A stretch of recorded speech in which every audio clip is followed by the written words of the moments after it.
What's up, guys, and welcome to Rod Building for Beginners, Part 1.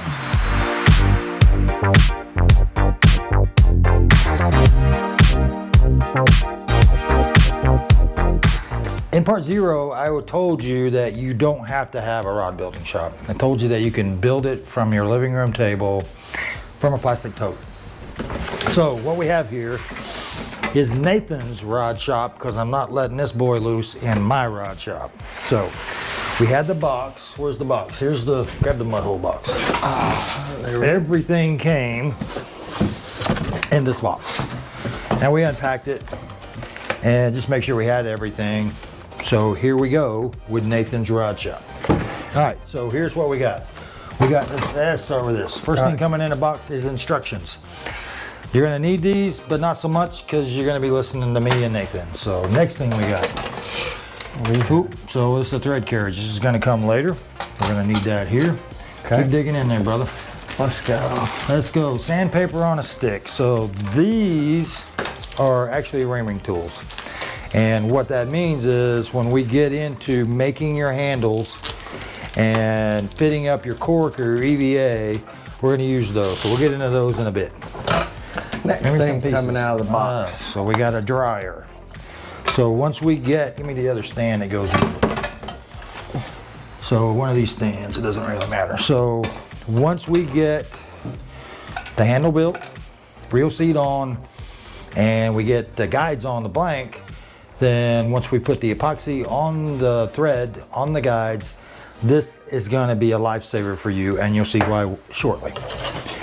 Next, what you got there, Skippy? All right, we got the rod burner. All right, so alcohol burner, this comes later when we're doing the epoxy. Got our tape. So we got two sizes of tape, 1/2 inch and 1/4 inch, and you'll see why soon. We have the paste. Pro paste. This is the kind of epoxy you're gonna use to glue your handles and your reel seat on. All right, what's next? The thread. This is what you're gonna use to hold the guides in place. All right, so we got some more stands.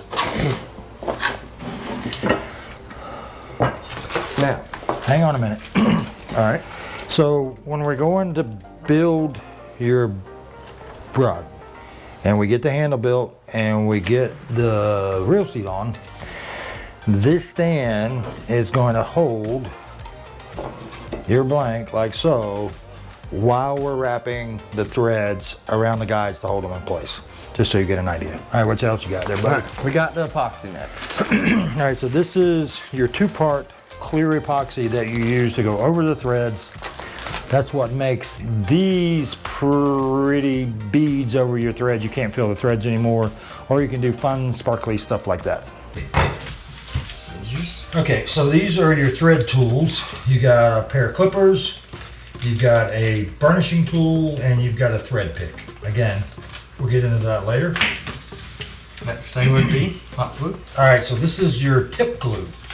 This you'll use with a lighter. It's basically like a hot glue gun. We're going to use this to glue the tip top on, and then we'll epoxy over that. So that's also much later.